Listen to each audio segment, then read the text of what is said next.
Hello everyone.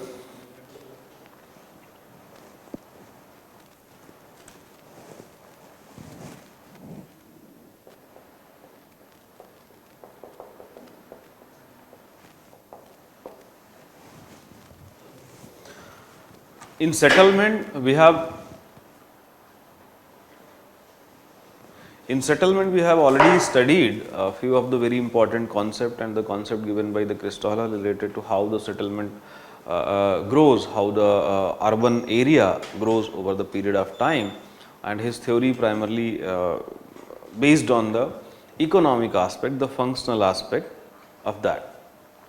In that pursuit, when the Christoffel has given the theory, after that lots of new development has happened, and the Christoffel's concept, and after that most of the concept that has been given by the some of the sociologists, some of the geographers, it was in the backdrop of the time period that was happening, the approach that was prevalent during the 1950s, 1960s in the geography.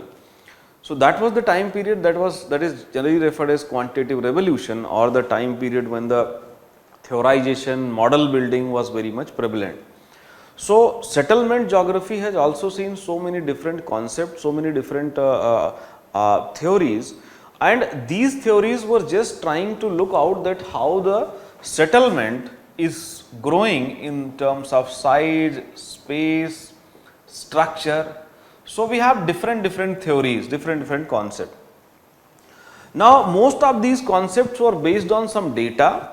So, they have taken some data. So, it was mostly the empirical concept, but the data that they were looking out and the concept that they were giving out is more or less like in the form of mathematical expression, some form of the laws. So, it was primarily empirical, but the nature, the orientation was quantitative.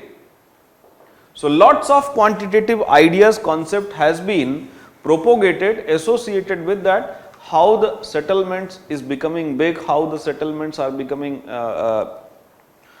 smaller. Like if you will look out in your areas throughout the country, from wherever you belong, so if you will look out this larger area, be it your city, be it your town, be it your district headquarter. So, when you will just try to look out the size of that area, you will find if the size of the area, size of that particular system, settlement is more, then the number will be lesser. And if you will look out the smaller, so smaller size settlements are more in number. So, the size of the settlement is inversely related with the particularly number. So, more the number, size will be lesser, less the number, size will be particularly more. So, this is a very uniform pattern. And also, as far as urbanization as a system, urbanization as a pattern is very old phenomena. So, never ever try to think that this urbanization is urbanization is very recent phenomena, or only the modern history in last 1000 years or last 500, 600 years we have witnessed this urbanization. Urbanization is a age old phenomena, because if you will look out that how the urbanization have grown. So, urbanization in one way or other is associated with the earlier form of the activity, because humans, when the modernization came and when the humans became, you can say, once it came out from the forest area, it has started settling down in the open area. When they have started settling down the open area, the first economic activity that they must have performed happens to be the agriculture. So, the most of the people were doing the agriculture, and the settlement has also been evolved around that. Over the period of time, some of the people thought that if everyone will do the agriculture, so obviously some people would not like to do the agriculture. So, what they have used to think that if you will have some surplus, so definitely that stage will only come when there will be surplus. So, let us say the requirement of food grain is 100 kg, and if they will have some surplus, then only they will start thinking that why everyone should do the agriculture. Might be someone will not do the agriculture, but for that there should also be the storage, because in those time period the storage of grain was also very difficult. तो जो evolution हुआ, if you will look out, then you will find first you will have oncoming of agriculture, oncoming of your rural settlement. Once we have also oncoming of some of the storage facilities, some potteries have been built, the humans have invented the potteries. So, when some storage facilities have been almost you can say evolved, so the people have started thinking that the grains can be stored and it can be supplied to the people who is not having the sufficient food grain. So, over the period of time, people have started visiting from one place to another place and providing the one of the particularly food grain or one of the things which is not available in the other area. So, from that you can say evolution of the trading. So, most of the people who have started, who have considered themselves as a traders. So, this is how the traders community evolved. Over the period of time, when the people have started migrating from one place to another place as a trader, just selling their produce. So, initially the demand was lesser. So, the demand was lesser. So, definitely they were supposed to move out to larger places, very longer places. But over the period of time when the demand have generated, so they thought that why to move out from one place to another place on the daily basis. So, they decided that rather than moving to the different places, now is the time that we should settle at one place, and most of the people, the information should be propagated that on this particular date, on this particular time, you can come at this place and you can buy, you can purchase whatever your requirement, and this is how the concept of market evolved. So, primarily if you will look out that how this concept of market or urban area came, so you will find the most important cause of that happens to be the economic. So, primarily it was the economic. But in that economic you will find that where most of the people have almost assembled to sell their extra produce or buying and selling of the people, particularly slaves and all those, you will find that was associated with some of the important centers. So, might be some temples were there, might be some religious places were there. So, this is how the whole of this concept of urban area, urban centers evolved. So, over the period of time urban centers evolved, and urbanization is not a new phenomena, urbanization is a very old phenomena. So, in this session I will explain to you some of the different concepts, some of the different ideas which is primarily associated with the study of urban area, or you can say the urban land use. So, the different concept of the different urban areas, then you will have how these urban areas are being categorized, what can be simply different categorization that we can follow. Then you will have very famous urban land use, the so called urban morphology, internal structure of the cities. So, the concept.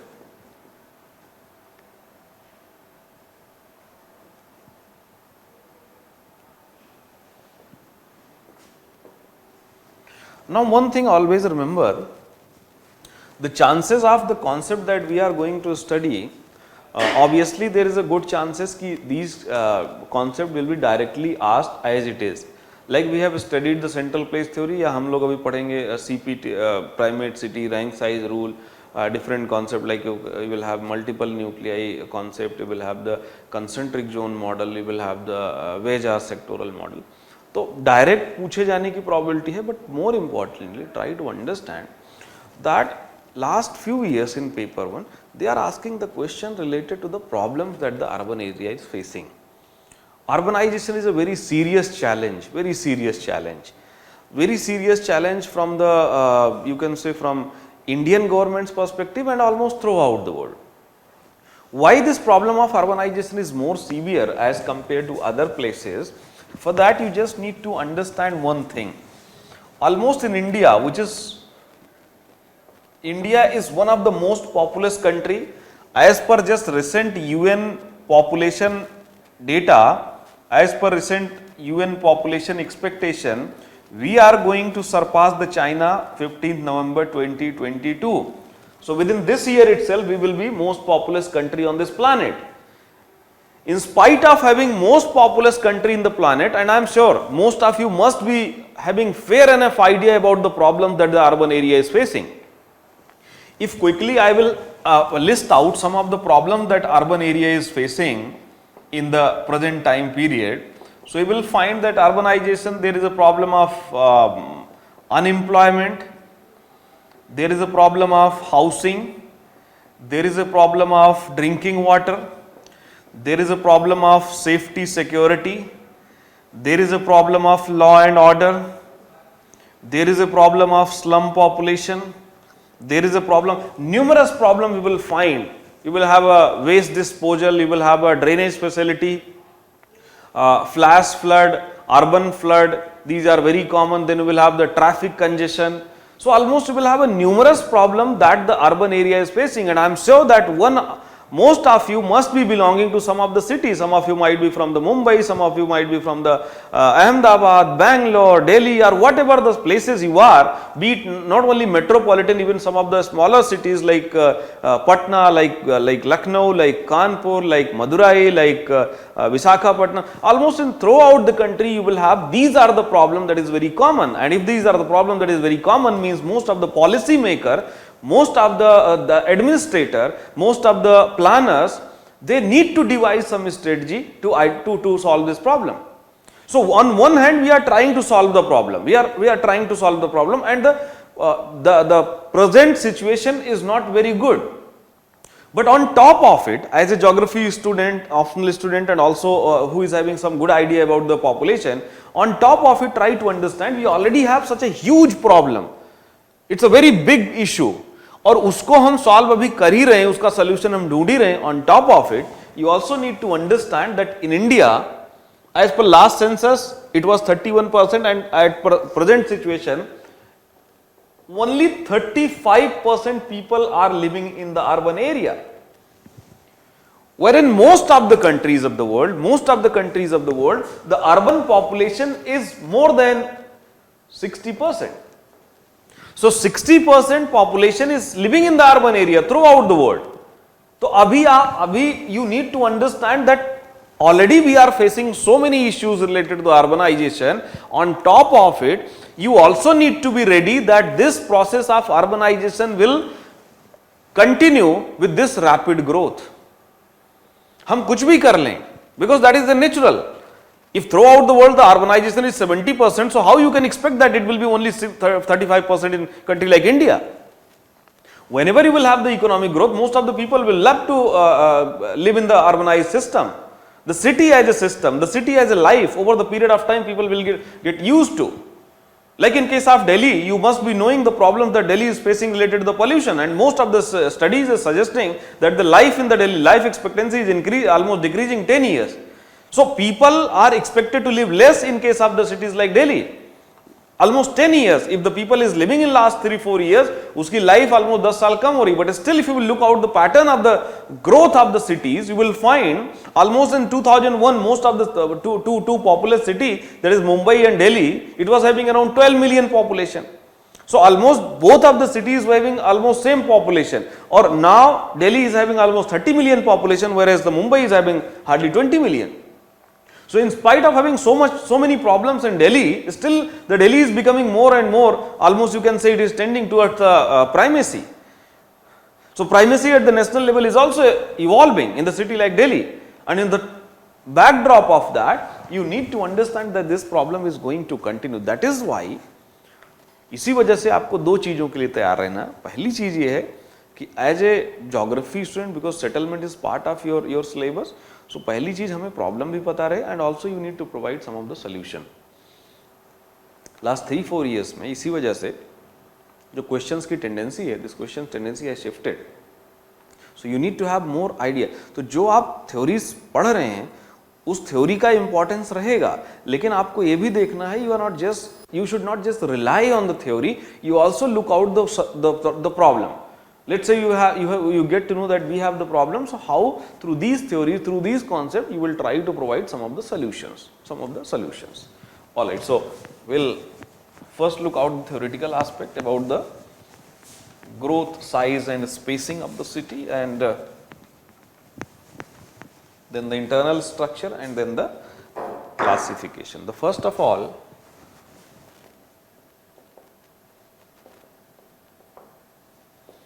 primate city concept has been given. Primate city concept has been given by the Mark Jefferson in 1939. So, he has given a concept of primacy and he simply suggested that throughout the world, और आज नहीं है, almost it's from the ancient time period, from the time you can say whatever the literature we have, whatever the evidence we have, it always suggests. Like if you will go with the most of the our religious texts, most of the literature, you will find in ancient time period there was a city of Hastinapur, then you will have a city of Ayodhya, there was a city of Varanasi, then you will have the Mahajanpads evolved, then you will have a this Mathura was there, then later on you will have some oncoming of some of the Agra, Delhi in the Mughal time period. So, throughout the world, you will find that there will be one place or one city that will be comparatively important, So, the Mark Jefferson has also given a concept, and in that concept he is propagating that in any settlement, what will happen? There will be a urban area which will have tendency to almost attract most of the talent, most of the raw material, and it will provide most of the opportunities, jobs, industry. Due to all these, this urban area will over the period of time will grow disproportionately in such a manner that its size will be much larger than the next highest populous city. Like in case of any country, the largest city will be almost more than 5 times to next populous city. And in fact, Mark Jefferson, while giving the idea, giving that concept, he has mostly relied on some of the countries of Europe. So, obviously in Europe, lot of countries like you will have the Great Britain, then even in Canada, you will have this kind of phenomena is clearly existing. So, this kind of phenomena is existing that in any settlement, in any country, there will be one area, one particular country that will grow disproportionately, and over the period of time its size will be almost much more, almost very high, more than 5 times to the next best city. Now, this was the idea that was given. Now, the cause has also been given by the particularly Mark Jefferson. What cause, what reason the Mark Jefferson has given? Mark Jefferson has given the reason of particularly due to agglomeration effect. So, it is a primacy due to agglomeration. And what is this agglomeration? As I said, most of the raw materials, most of the talent, most of the human resources, everything will be attracted by this particular urban area. Why this is attracting? Because might be sometimes it will be the administrative seat, it will be the legislative seat, it is almost from the, it will have very long history of existence of that particular urban center. So, because of all these, people will get attracted, So, this was his idea of the agglomeration, and the agglomeration is resulting from the particularly development of the primate city. Just write a line.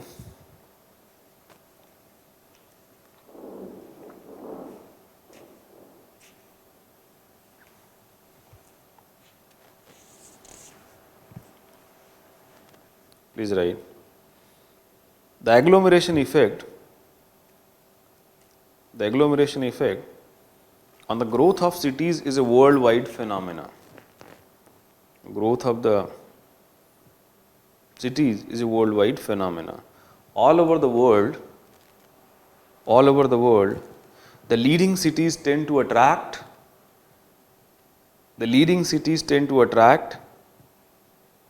the best of human talent and skills,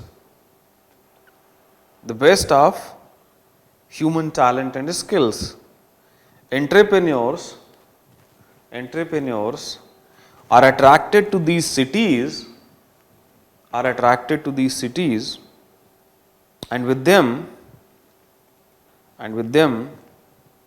comes the capital needed for investment in an industry. With them comes the capital needed for investment in industry.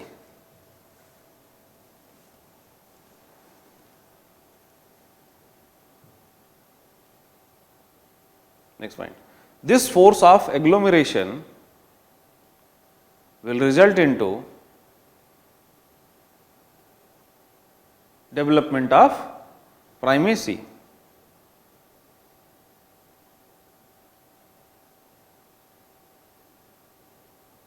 And the primate city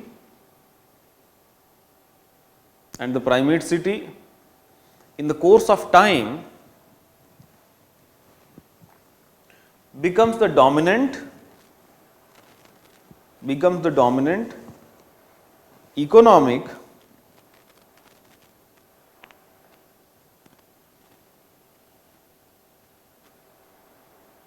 social, cultural and political nerve center of a country. Social, cultural and political nerve center of a country.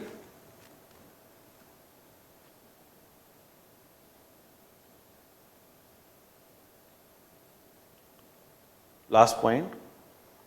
The existence of a primate city signifies strong force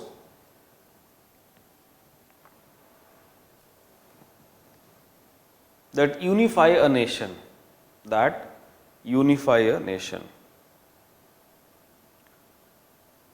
These forces may be cultural, political or economic, or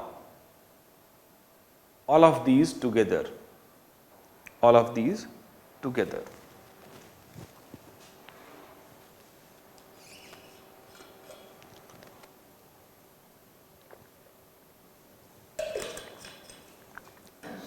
Now, coming to the relevance of the primate city in India, its applicability in India.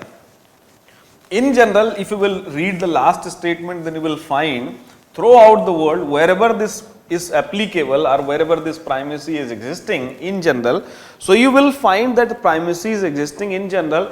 It simply means that there should be some unifying forces. One very important unifying forces you will find happens to be the political. You can say the nationalist tendency. As far as in India is concerned, you will find this political unification was completely missing in our historical aspect, because obviously you will have some of the kings and kingdoms, they were known to rule almost very large territory, but they have ruled the large territory, and particularly the in that time period also, this was not simply unified. It was only based on some of, you can say, on threat, on some power, some military power, they try to rule. But in general, you will find, be it your Mughals, be it your Delhi Sultanate, or be it your all the southern particularly rulers, they were having a differentiation. So, on the total structure, total geographical entity like India, it was not being unified initially, and that is why you will find in our country, you will not have that primacy at the national level. Like earlier, most of the in your Mughal time period, it was the Agra, and they have also used the Delhi as a particularly alternate capital in different regions. And when the Britishers came, first they tried to, almost for the 100 years, they have used the Kolkata as a capital, and then the Mumbai has been almost developed as a financial capital. So, parallelly the Madras, Chennai was also having some of the historical existence. So, these three cities have been targeted, and later on coming up in the 20th century early time period, you will have the Delhi. So, the Delhi came into almost, you can say, on this aspect very late, and that is why at the national level you will not find the particularly primacy. So, when you will look out the primacy,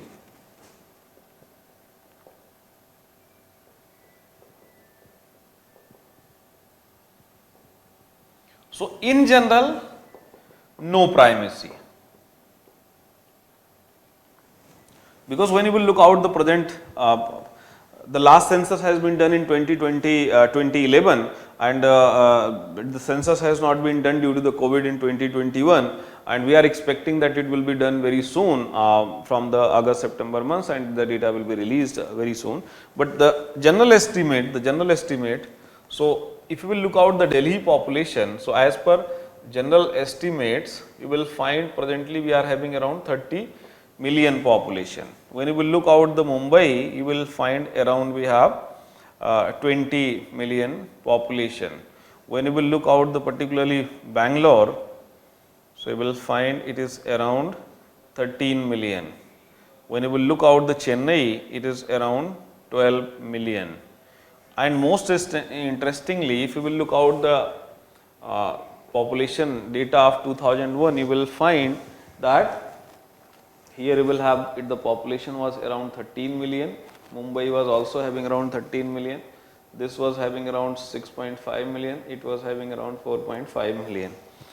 So, interestingly you will get to know that in 2001 almost both are same, and now it has grown to 30 million, it has been only 20 million. At the national level, yes, we are not having any kind of particularly primacy, but there is a clear indication that agglomeration forces are very strong in case of Delhi, and if the agglomeration forces are very strong in Delhi, so it is quite possible that within the next 20-30 years there will be a primate city in India, then that will be your Delhi. So, when you will write this, because most of the time student write this that there is no primacy. So, no primacy, yes it was, but you also need to present with your answer with your data, और जब data के साथ आप करेंगे तो clearly it is visible.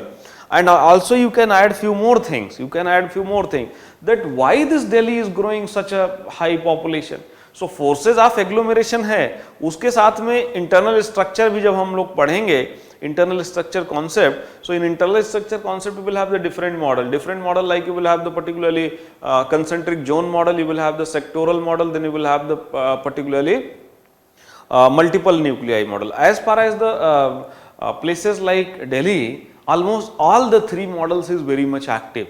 All the three model is very much applicable. The city is having enough space to almost grow circular pattern, whereas some of the cities like you will have the case of Mumbai, there is a structural problem because of the presence of parallel coastal area. So, coastal area होने की वजह से the city can only grow in case of linear pattern, whereas Delhi can be grown almost, you can say, particularly your circular pattern.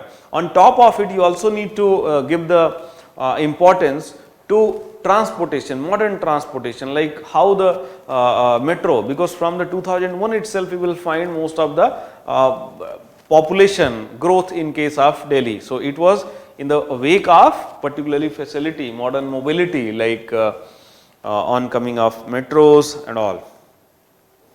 So, there is no primacy at the national level, but when you will look out the state level, you will find we have almost more than 15 states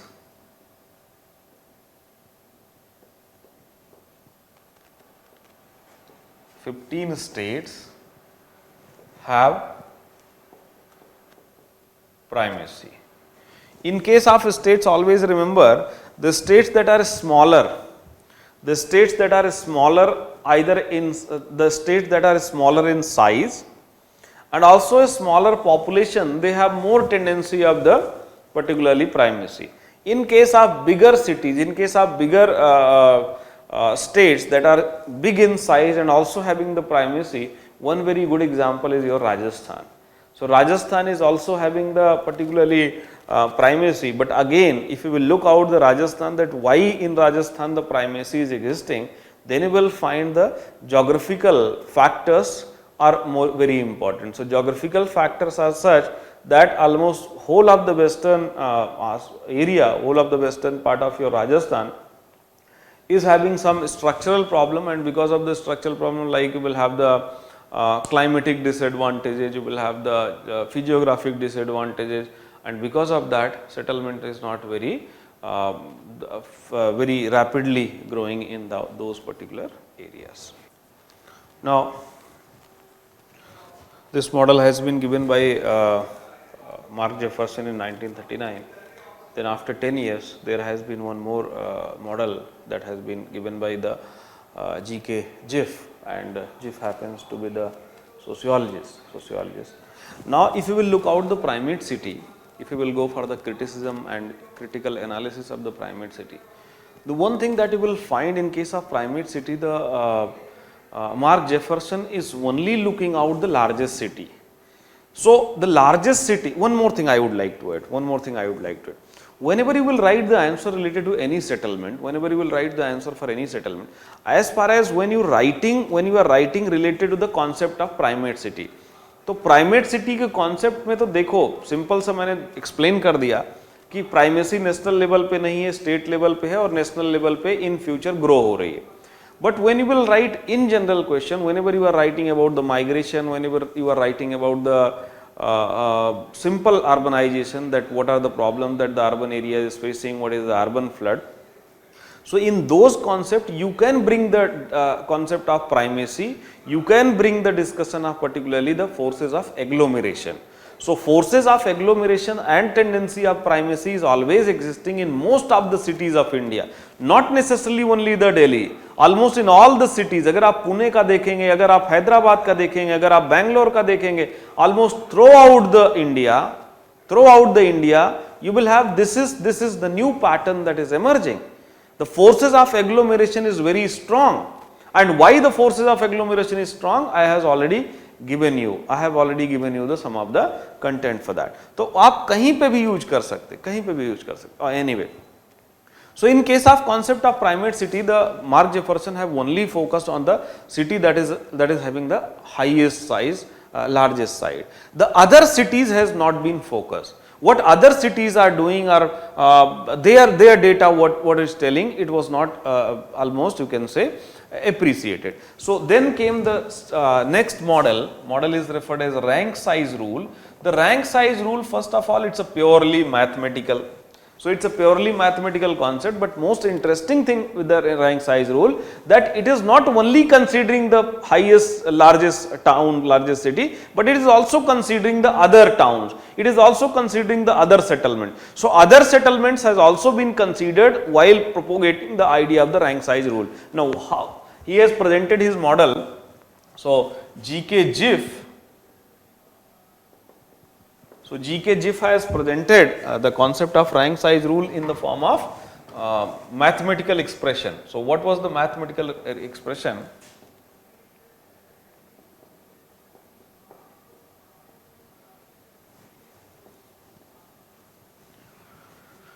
Now, before explaining this mathematical expression, I will tell you the idea of the G.K. Jiff about the development of the settlement, or how the settlement grows.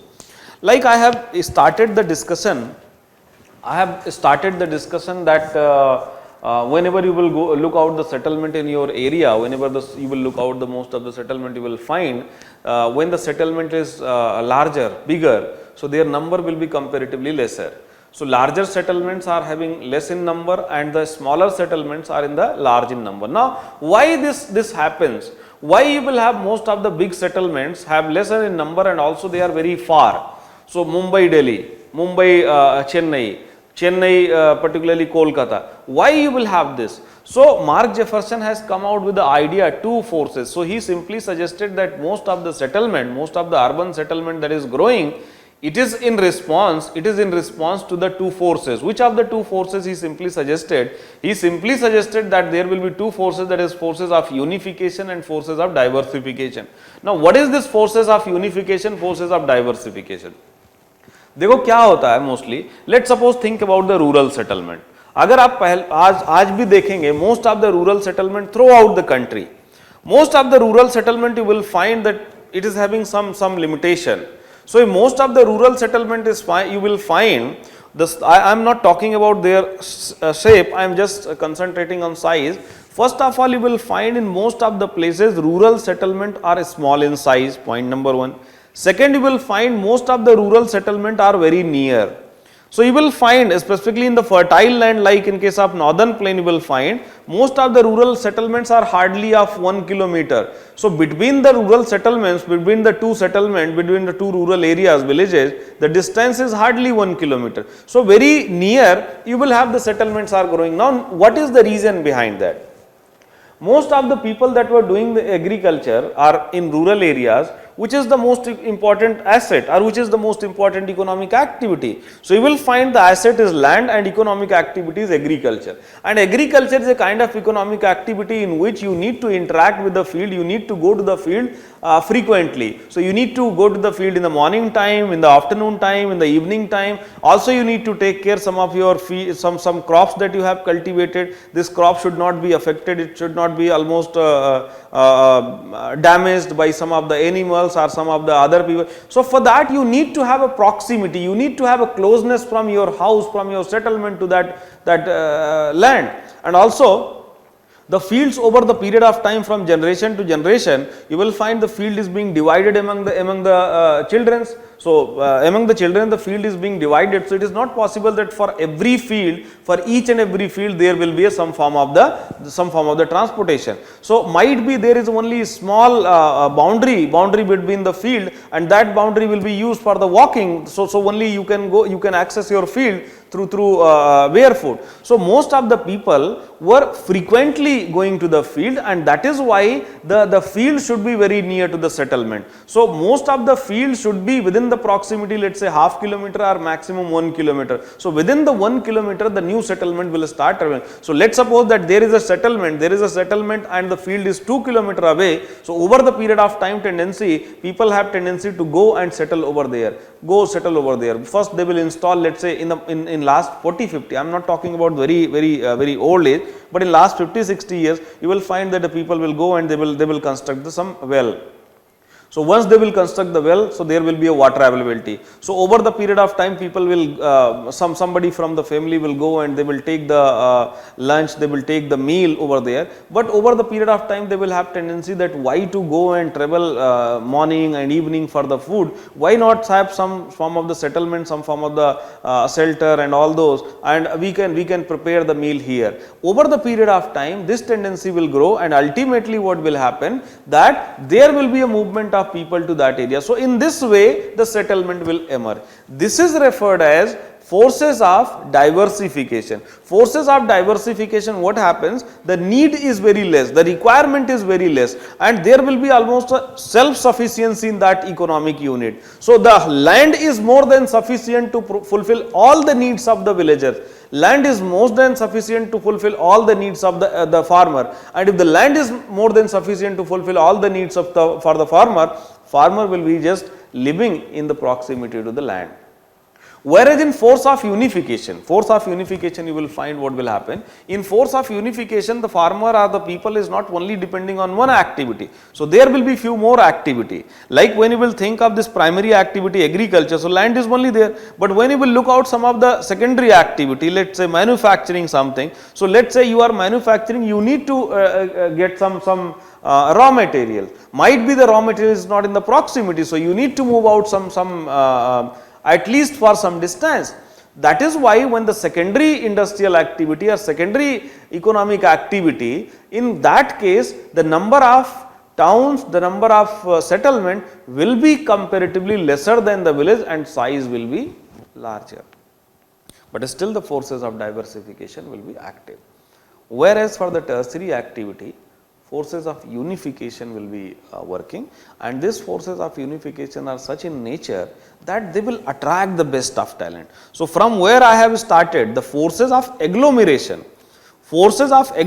of Mark Jefferson is very much similar to the forces of unification of particularly G.K. Jiff. So, G.K. Jiff suggested that the settlement mostly grow on the basis of either you will have forces of diversification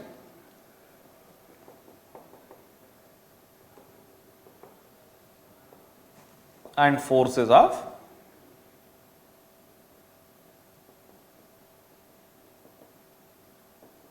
unification. forces of diversification and forces of unification. Now, in general, I already explained to you the differences, that how they will work independently. But in the present time period, or in case of modern time period, these forces of unification and the forces of diversification, in general, they will work simultaneously. So, in the present time, it is not possible that you will have the diversification is working independently and unification is working independently. Both will work in simultaneously. So, when he has given the mathematical expression, the R is the Rth city. So, PR is simply the population of Rth city. P1 is the population of largest city. R is the number of city that you are looking out, let us say second city, so P2, third city P3, fourth largest city P4. So, this R is the number.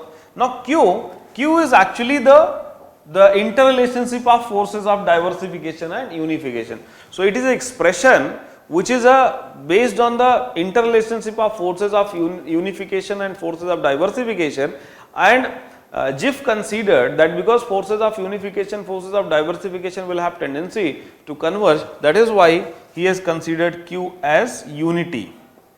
It will vary between 0 to 1, it will vary between 0 to 1, negative it will not happen, because from in the scheme of particularly Giff, the largest city is P1. So, the second largest city cannot have more than the largest city. So, जो second population, जो second city होगी, जो second populous city होगी country की, region की, वो जो सबसे largest city है उससे ज़्यादा उसकी population नहीं होगी. That is also, you can say, rigidity.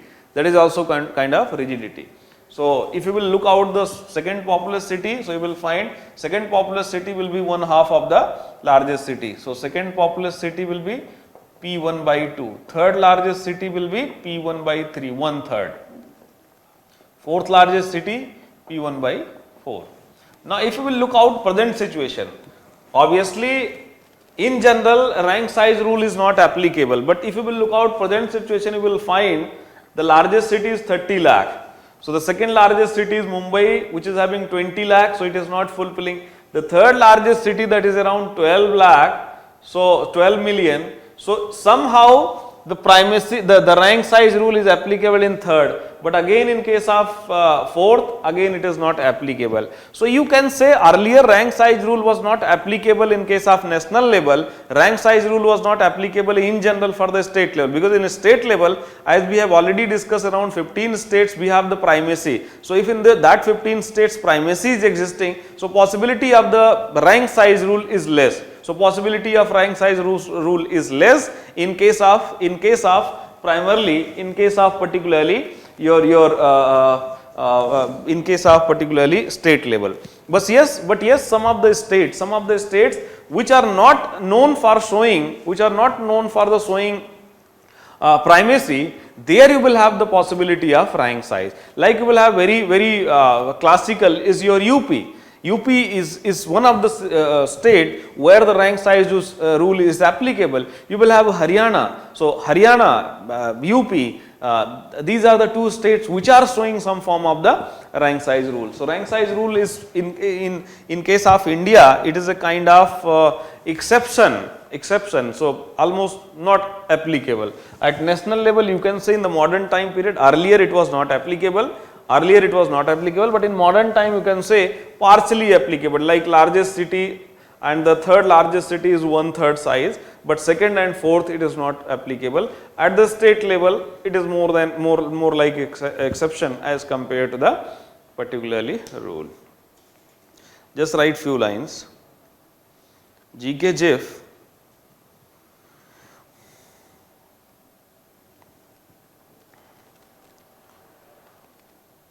propagated that the size and number of settlements in any nations are governed by two set of forces. The forces of diversification and the forces of unification.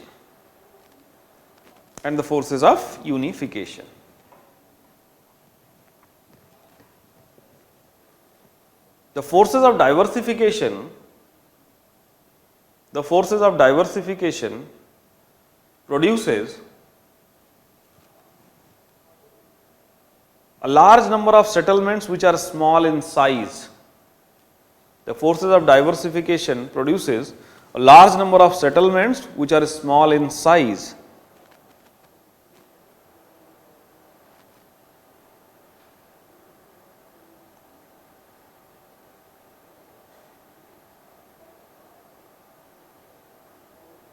These forces are mainly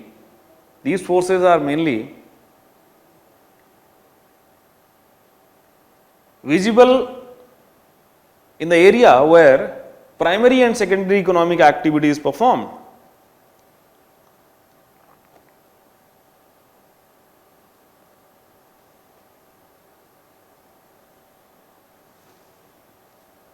Primary and secondary economic activity is performed. Next point. In contrast to forces of diversification, forces of unification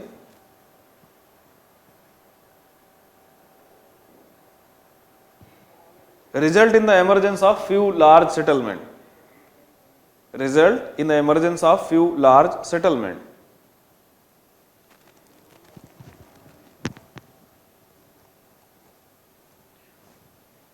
And here the main focus is on the tertiary economic activities.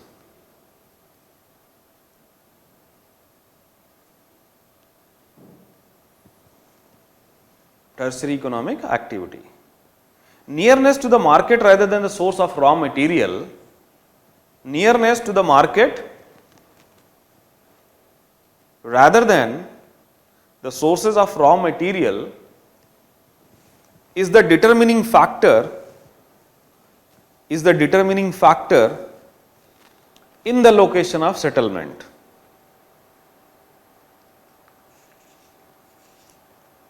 The size of the market is measured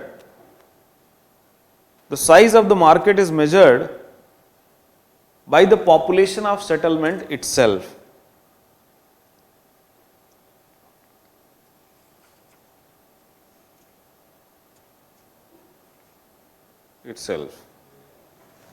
Now, when you will look out the particularly some of the tertiary economic activity that is performed, that is being practiced in these areas, then you will find that it is education, it is healthcare, it is administrative services, transport. These are the main services that is being provided in case of tertiary areas. So, as far as rank size rule is concerned, it is almost theoretically it is appreciating not only the largest city, it is not only appreciating the largest city, but also appreciating the other cities in the settlement. But over the period of time, you will find that yes, on theoretical aspect it is considering all the settlement, but again the concept in one way or other is focusing on the particularly the largest city, which is also having the tendency of primacy. In fact, how powerful this market is, you can relate this idea of the rank size rule with some of the development that has happened in last few years in the world. Like when you will look out the shifting of industries in case of China, how the China became the manufacturing hub. So, when the China has become manufacturing hub, it was not only that the industry looking out some of the new location, they were also trying to tap the market. India, when we are considering, when we are saying that India is very strong in the present, globally in geopolitics, India's position is very strong in last few years. So, India's position is not just strong because of the political stability, it is not just strong because of the strong leader. Strong leader, political stability is definitely one very important, one very necessary ingredient of you can say importance in geopolitics, but the most important aspect is your market. Throughout the world, most of the economic houses, most of the business houses, industrial houses, they look this India from the perspective of market. And if you will have such a huge market, obviously we have the talent, we have the resources, human resources, but other than this, if you will just look out India as a market point of view, nobody is having the capability in the present time period to disturb this market. Nobody is having the capability, because in general, in business you must have come across that customer is the king, right? So from that perspective, look out the India as a whole. So India as a whole is considered as a market. So throughout the country, if you will look out from the world perspective, so why some of the countries are very important? In general, G.K. Jiff or Mark Jefferson were giving out the concept related to the settlement in one particular area. But if you will look out the whole world as a one particular settlement, one particular country, and in that settlement where primacy is growing, where rank size rule is applicable, then you will find that the countries like China, the countries like India, over the period of time, they are becoming a primate city, they are becoming a primacy. So primacy is emerging in these areas, and why the primacy is emerging? Obviously, raw material is there, obviously the tertiary economic activity is there, service sector is there, most of the best talent is there, but on top of it, you will find that it is actually the market. It is actually the market. So this is your rank size rule and particularly your primate city. Now when you will look out the critically if you will analyze,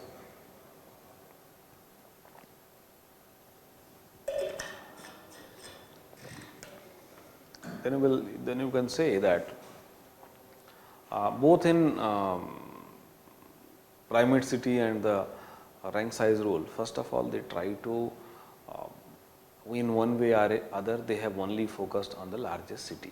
And if they have only focused on the largest city, so mostly they have only you can say trying to justify the importance of the urbanization, they are trying to justify the forces of unification, they are trying to justify the primacy, and they are just trying to justify the particularly the economic activity. All the other aspect like social aspect, cultural aspect, the religious aspect, it has not been considered. The role of transport facility, the role of proximity to some of the you can say coastal areas, the geographical and geographical factors like physiographic, like climatological, all these aspect has not been considered, or all the aspect has not been considered by both of this concept of primacy and the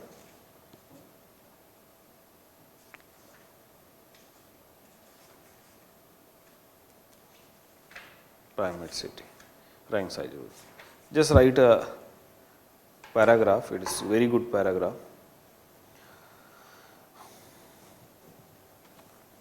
Last closing paragraph you can write. The rank size rule and the primate city concept, the rank size rule and the primate city concept are empirical constructs,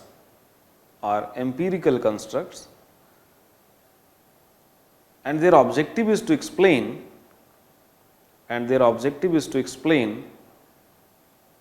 the real world structure of settlement systems. The real world structure of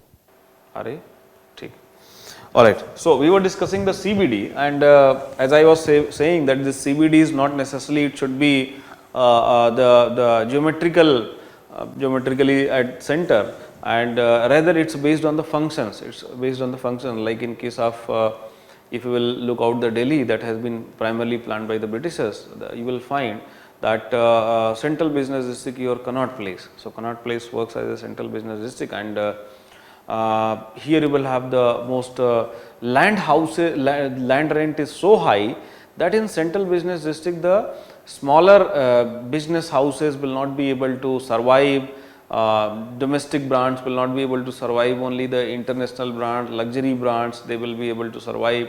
Housing will not be viable. Why the housing is not very viable? Because the land rent is so high. First of all, you will have very less space, and if you will have very less space, so in that less space, cost is so high that it is not suitable for the housing purposes. But yes, there will be a very high density of the market, people's footfall will be very high, and if you will have a very large number of business unit, and in most business unit obviously you will find that if the people is the owners, so primarily the owners of those business unit, they can afford to travel from the longer distance, but mostly the people that are working as a helper, as a particularly someone who is just assisting in the business, they were working as a particularly guard or some other activity they are performing. So for them it is not possible to travel from very far off places. So they will try to look out some location that is very near. So in the nearby area, some of the small slums, some of the small houses will come into existence, and most of those houses are those that has been almost shunted by earlier business units, earlier business houses. So let us say some shops were there, but because the condition of the building has almost degraded, so the people will move out, because there is a threat perception that it can almost fall. But the people who are not able to afford to live to farther places, definitely they will come. That is why in case of Mumbai, in case of Delhi, neighboring areas of the very big the important part of the area, the important part of the city, you will find there has been lots of cases of collapse of the building. So most of the building collapses that is being witnessed is not because the building has been just built few days back or something. Mostly those buildings are very old, but most of the poor people, most of the people that are working in these CBD areas, they might be living in that area. Point number one, first of all, building is already degraded. The second thing is that might be the building capacity. Earlier it was only 10 people were living, and now you will have the 40 people will live, because they are the poor people. They will try to look out first of all small place, the cheaper places, but in cheaper places they will always have tendency to share the cost, and when you will have they will try to share the cost, obviously the cost per individual will be very less. So this is how the CBD and all those structures develop. So based on this CBD, different models have been projected, different models have been given, that how the urban land is primarily used. So we have three important models.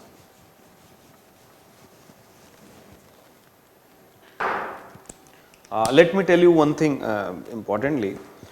Of course, this model building is a pursuit to just bring some form of the generalization, but city as a unit is very complex phenomena. So in the city you will not find that perfectly any particular law is applicable. Yes, some of the law will give you some form of the similarity, but it is not necessary that the law is perfectly applicable. Point number one. Point number two, throughout the world, be it your Delhi, be it your Mumbai, be it your Copenhagen, be it your London, be it your New York, be it your Chicago, so कहीं पे भी आप जाएंगे तो city as a function, city as a unit, it will have some characteristic. And this characteristic will give us as a geographer, as a some of the particularly people who are interested in the sociological aspect, they will try to look out the pattern, they will look out the fashion, the function, and based on that pattern and function, they come out with this idea of model building. So which of the concept has been propagated? One very important concept is your concentric zone model, concentric zone theory. Also will have wedge or sectoral theory by Davis and Homer Hoyt. It is by E. W. Burgess. And multiple nuclei concept.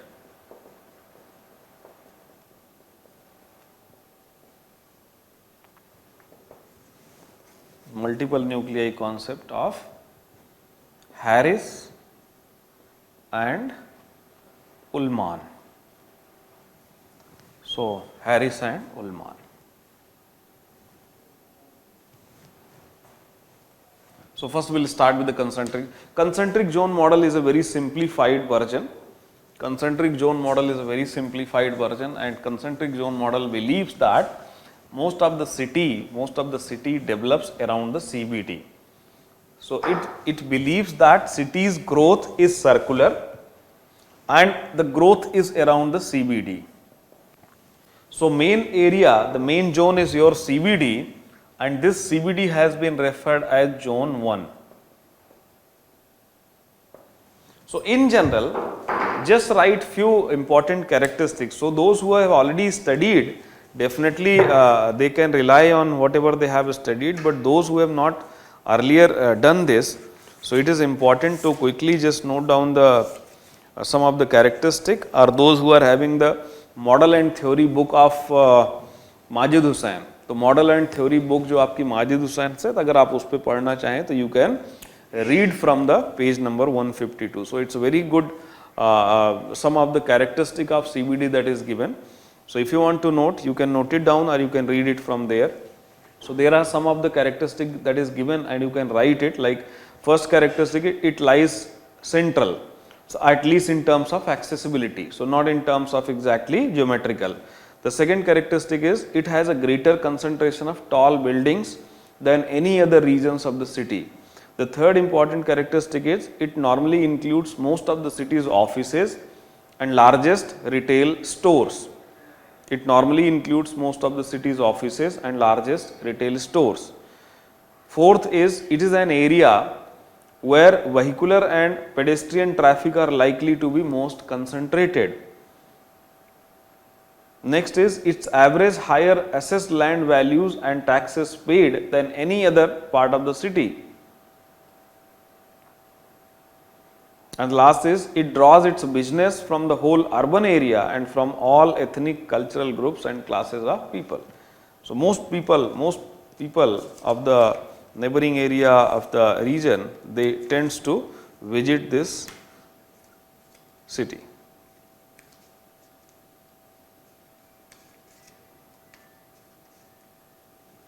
Alright, so this CBD zone 1. Now, CBD zone 1 in general also happens to be the most of the important places. This is the most important place of the city, and in modern time, in most of the city area, in district headquarters, you will find in the present time period, Chowk happens to be the old concept, but in the modern time, especially after the Britishers came, so in most district headquarters, you will find there will be a civil lines area. So civil lines area or the area where the Britishers have set up their colonies, तो जहाँ पे Britishers रहते थे, and that was happens to be the most important area of the city.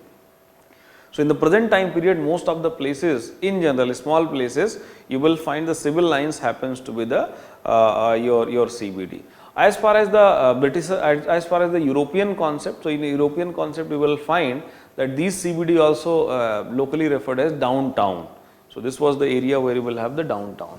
Now, beyond this CBD, there will be zone 2. Now, zone 2 is simply the zone in transition. Zone in transition. So as I said that here you will have most of the old buildings that is not very good. So it has been almost businesses has been shifted from those buildings, but some of the smaller businesses who cannot afford to set up their place in case of CBD, they will operate from here. So some small industrial units, some smaller micro and small industrial activity will be performed from this particular area.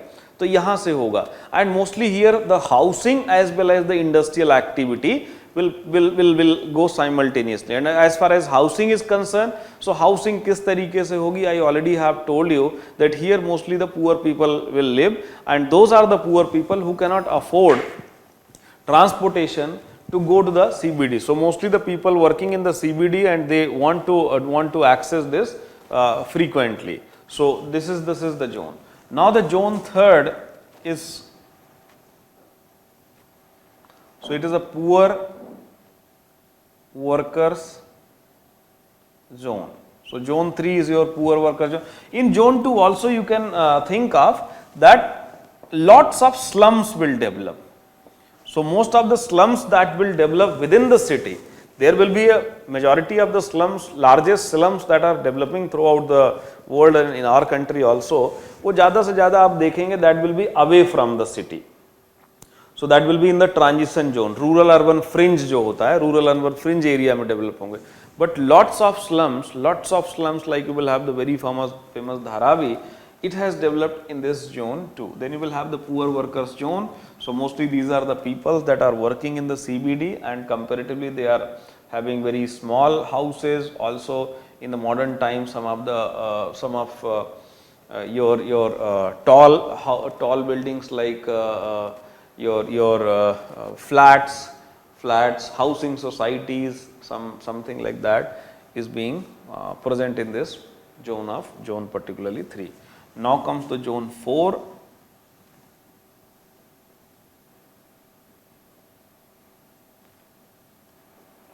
Zone 4 is actually the residence. So residential zone. So everything will be there here, all the facilities will be there, education will be there, healthcare facilities will be there.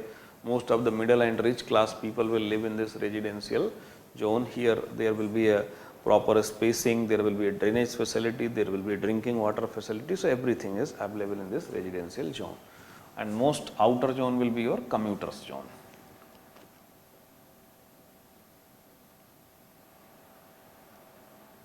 Commuters zone, that is zone 5. So this is the model of E.W. Burgess. Now the E.W. Burgess model that is being propagated, there is not very much problem in that. There is not much very problems in that, but most criticism associated with the Burgess is, first of all, as I said, that it is to certain extent you can think of the cities like Delhi can have this concentric zone model. But when you will look out the cities like Mumbai is having no possibility of development in case of circular pattern. Circular growth of the city is not possible because in case of Delhi, earlier the city, as I said in the previous discussion also, the population of the city, the population of Delhi earlier it was almost 12-13 million in 2001 and within 20 years it has seen more than twice the size. So why this is possible? This is only possible because the transition zone we have developed. So some of the zones, some of the area like the Gurugram, like Faridabad, like Noida, they have been planned. And it was thought that most of the people will come in these areas and over the period of time the Delhi as a city will get decongested. Lekin hua kya? Because most of the people have definitely they have come and in fact they have started coming more in number. So earlier the migration like from the different part of the country, migration was happening in different areas like Mumbai, like Chennai, like Bangalore, like Kolkata. But over the period of time when the people get to know that in Delhi you can have a good housing in some of the let's say 30 kilometer away from the Delhi, but you can commute to Delhi frequently because you will have the best transportation facilities in form of metros. So people have started moving out not only from the one particular zone like Bihar, UP, but also from the places like Rajasthan, places like Haryana. Most of the places in Haryana, like you will have the city has grown to very far off areas. So in this way, what has happened? Overall, the size of the city has grown, and so the population. So to certain extent, there you can have this model is applicable. But whenever you will have some constraints, some geographical constraint like the city has grown alongside the river, city has grown alongside the particularly sea coast. So in that case, it is not having very good applicability. So in case of Mumbai, this model is not applicable. The second thing is, most of the cases, even in case of Delhi also, if you will look out the most of the development, earlier form of the development was on the route of Delhi-Jaipur, on the route of Delhi-Jaipur, on the route of Delhi particularly Sonipat, on the route of Delhi-Agra. So majority of the development, historically it was on the major transport roads, and in future also, majority of the development related to the settlement happens to be along with the transport lines. So In this model, transport routes has been neglected.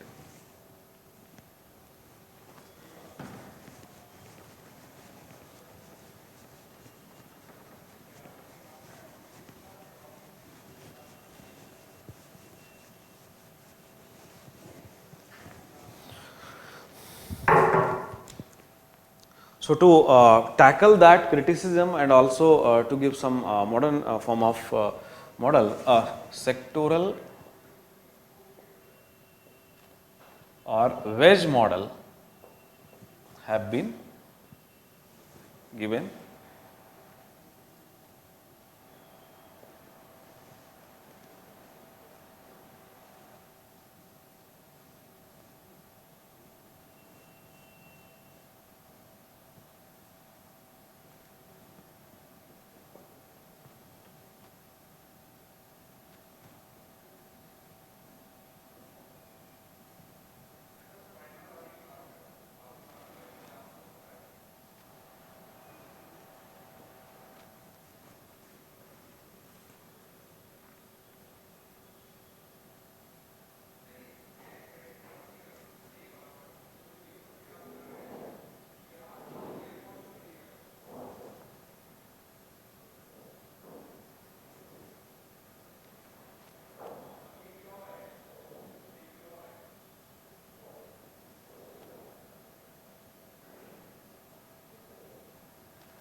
So, quickly just note down, one is your CBD,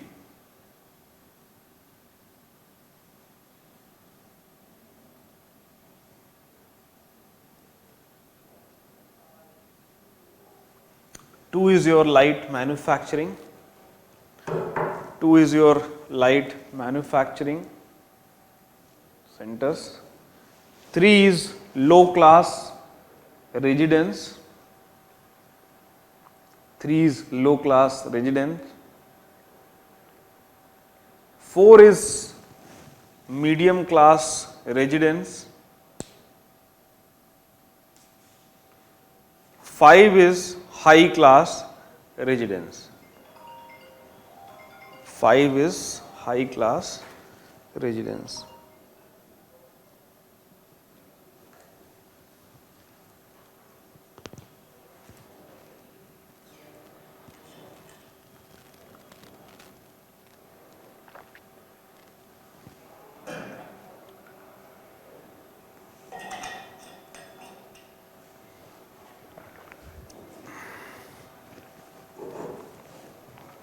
Now, if you will look out in this model, first of all you just need to understand, this model is, first of all, it is not only saying that city will grow in a particularly circular manner. City will grow in some sectors, in some area. So, in some area there will be more growth, some area there will be less growth. So, it is not that in only throughout the city there will be uniform growth, and that is clearly visible. Clearly visible in most part of the country. If you will look out the major cities, so in some side, let us say from the central part of the city, one side you will have 30 kilometer there is some growth, and on the other side there is only 10 kilometer, and after beyond that there will not be any kind of growth. So this model appears to be more applicable, and the second thing is that it is considering, it is giving the due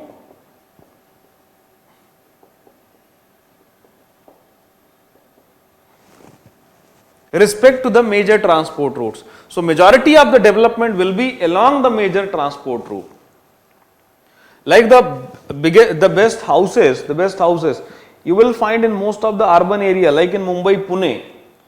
Most of the Mumbai is considered as financial capital, and in Mumbai, Pune you will find in Mumbai most of the influential people from the industry, from the you can say business class people from film industry, stars, they are living. So definitely they are living in city, but most of the people you will find other than their houses, they will also have tendency to have the farmhouses. They will have tendency to have the resorts. So most of these resorts, most of these farmhouses, you will not find in the city. Primarily you will find on the some of the transport routes. And so the case for the cities like Bangalore, so the case for the cities like Delhi. So you will have the CBD, you will have the light manufacturing, you will have the some of the low residential, then you will have the high residential and particularly your richer class.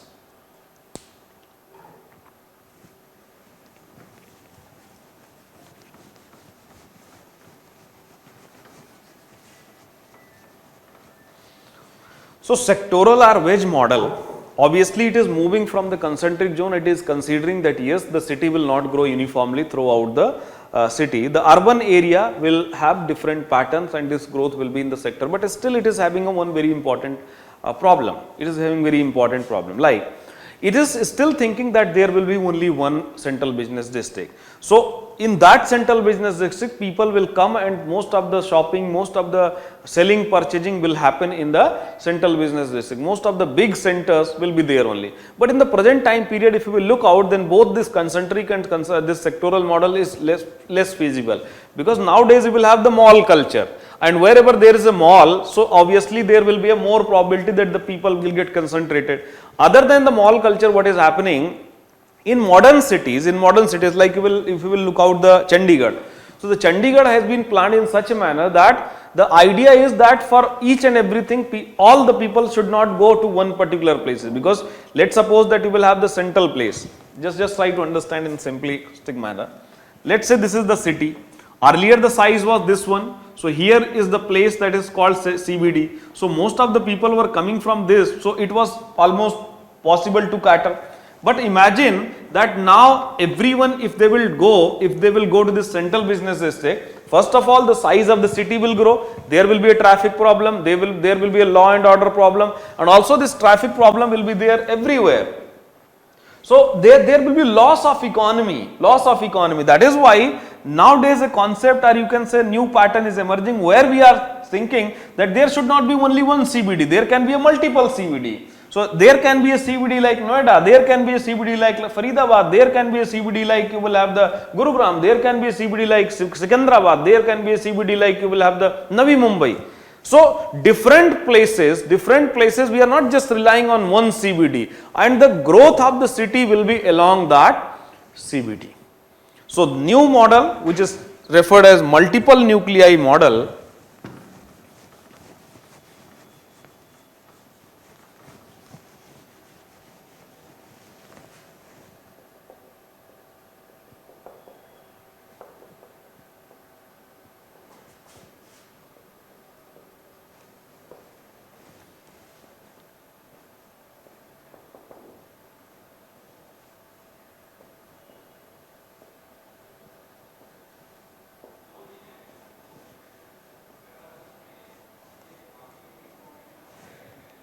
so like here one is your CBD, but it is not saying that only one will be there, but also you can have some of the other areas can also be have CBD.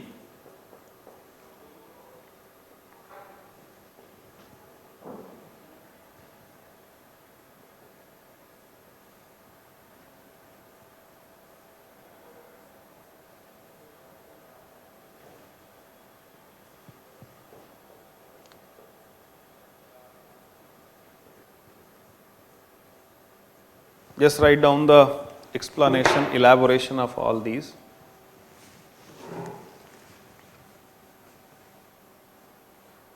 One is your CBD, 2 light manufacturing center,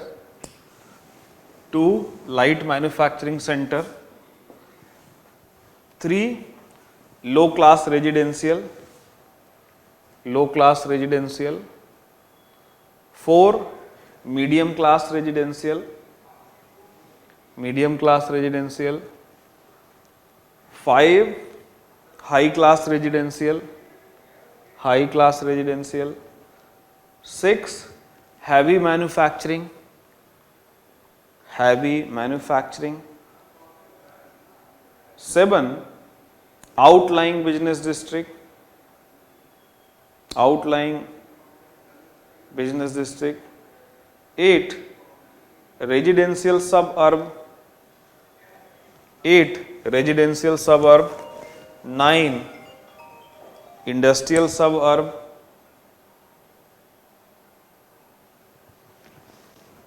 Industrial suburb. So, in this multiple nuclei concept, it is not considering that the majority of the earlier form of the settlement will grow around this. So, majority of the earlier settlement will grow around this, but later on over the period of time when the city as a let us say industrial town, or it is as a simply any earlier it was ancient city, but now it is growing over the period of time. So, there will be a multiple CBD that will grow. Like in case of if you will look out one very classical example you can give the examples of city of Ayodhya.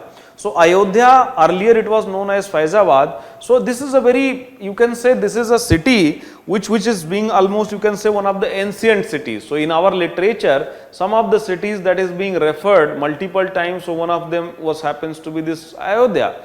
So, Ayodhya earlier, the Ayodhya is known for the birthplace of the Lord Ram, but the CBD was in Faizabad, that is around 13-14 kilometer away. So, the main city was 13-14 kilometer away from the temple town, where this particular the birthplace is there. So, most of the settlement, most of the city as the Ayodhya that has grown earlier, but around that CBD. But now once the temple is being constructed, so there will be a new form of development. So, this new form of development, in this new form of development, this temple itself will act as a CBD. So, there will be a 2 CBD, one CBD that was older, and then you will have the new CBD, and around this new CBD most of the development will happen, most of the development will happen.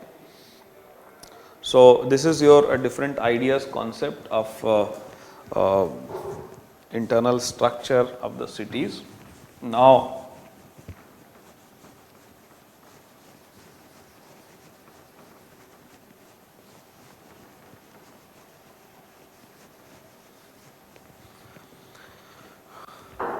some of the discussion related to the classification of Indian cities. How the Indian cities are being classified, how the Indian cities are being classified, or what criteria we have for the Indian cities classification. When you will look out the Indian cities, you will find we have all the characteristic, almost very distinguished characteristic is being shown by most of the city. Some of the city happens to be very old, as I given the examples of Varanasi, Ayodhya, Mathura. Some of the cities are very new, like you will have the Bhubaneswar, you will have the Chandigarh, you will have the Gandhinagar. Some of the city came into existence, they were existing, but most of the development came very lately, like you will have the city of Lucknow, city of Delhi. Most of the hill stations, like you will have the Simla, Dharamsala, Dalhousie, and some of the cities that has been almost became very significant in the medieval time period, like you will have the Jaipur, like you will have the Udaipur, like you will have the your Agra. So, these were the cities that have become very much relevant in the medieval time. So, we have the different nature, different types of the city, and effort has been done to categorize the city. But how the city is being categorized, so we have a very popular different methods to classify the city. So, we try to categorize the city physical. So, based on the physical, so the criteria for classification. So, in criteria for classification is first is your physical classification, physical criteria, then we take historical as a particularly criteria, then we take a social and cultural as a criteria, and then we will take economic and functional. Economic and functional happens to be more relevant. It is very much in line with the most of the modern classification that is being given by the world, given by most of the settlement geographers worldwide, and it appears to be mostly having some form of the quantification, also appears to be quantification. So, in physical, the two very important factor that plays very important role is your physiography and your climate. So, we have the physiography and your particularly climate. As far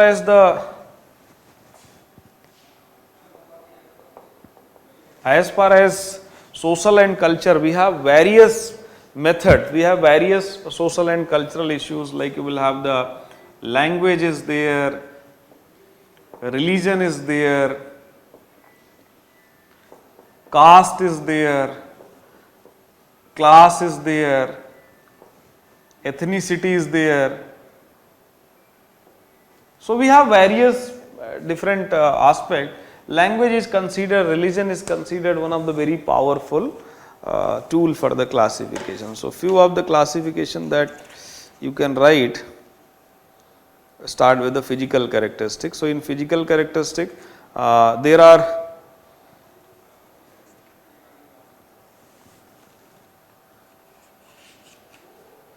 please write a line on the basis of site characteristic, that is physiographic. Indian cities have been classified into 5 locational categories. 5 locational categories. So, please write sea front. See, there is no rigidity. बहुत सारे इसमें होगा कि there will be a multiple basis, but I am just trying to give you some classification जो आप example की तरह से use कर सकें. So, first you will have sea front location. So, in sea front location you have you can write like Bombay, Mumbai, Visakhapatnam, you can write Mangalore, Trivandrum. Also you can have like Jamnagar, you will have the Porbandar, Puri, Chennai. So, these are the sea front location. Coming to the river front location, the second categorization is river front location. So, in river front location we have the Delhi, we have Guwahati, Haridwar, Kurnool, Nasik, Vijayawada. Then you will have lots of northern plain cities like Agra, Lucknow, Mathura, Patna, Ayodhya. So, all these are the river front location. The third categorization is lake front location. Lake front location.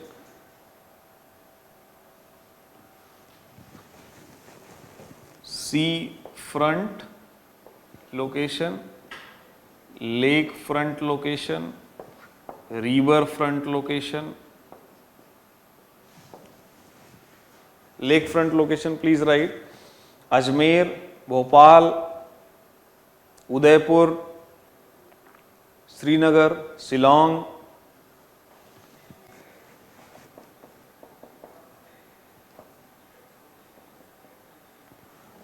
Then we have hilly location like Alwar, Gwalior, Jaipur, Tirupati, Warangal.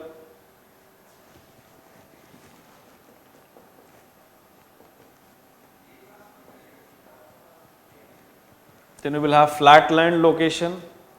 In flatland location, almost all the northern cities, Ambala, Amritsar, Kanchipuram, Madurai, Bikaner, all these can be written.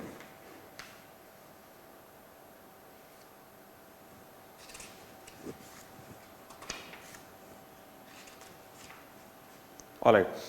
In climate also we have the different categorization, like you will have hill stations, then you will have plateau cities, then you will have the most of the northern inland cities, then you will have southern inland cities, then you will have desert towns and cities. So, we have the 6 classification, you can quickly note down: hill stations, plateau cities. So, hill station above 1000 meter, plateau cities 500 to 1000 meter. Third is your coastal cities.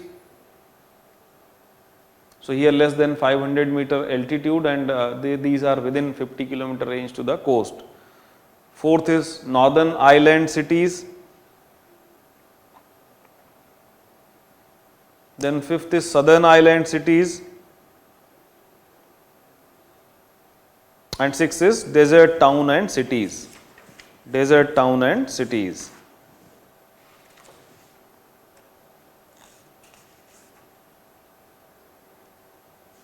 Coming to the historical classification. So, in historical classification you can write like ancient cities, you can write medieval cities, you can write British cities, and you can write post independence cities.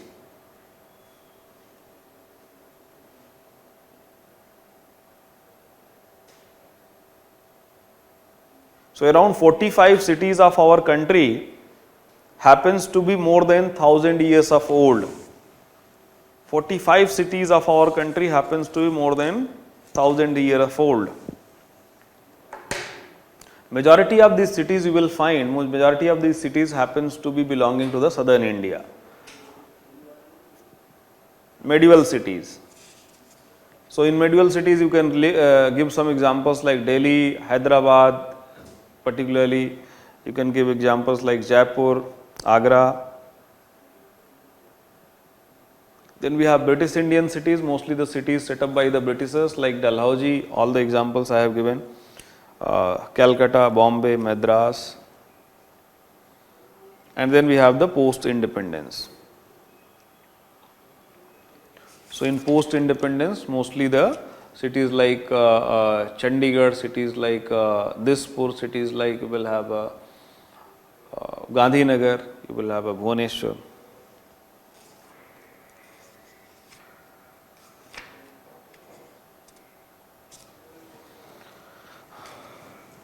As far as social and cultural classification is, we have a different classification, but there is no uniformity. Some of the settlement geographers considers that the major religion can be one criteria, then a major religion, because most of the places you will have Hindus are in majority. So, they consider not the major religion, rather we need to look out the cities where you will have the very good number of population of the minorities, because if you have minorities then also it is having the signifying our cultural diversity. So, based on the minority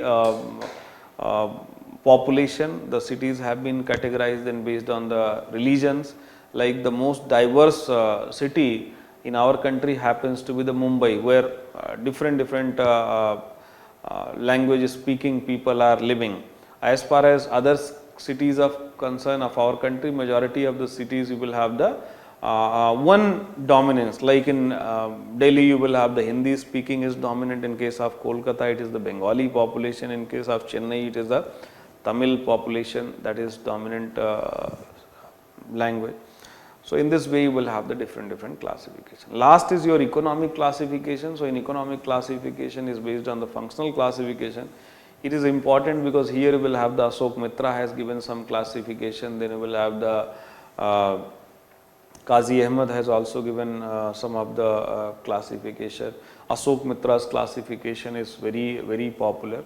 So, that we will do later on, or when we will look out the Indian settlement. So, there we will look out this Ashok Mitra's classification. So, that is it for today. We will continue in the next session. Thank you.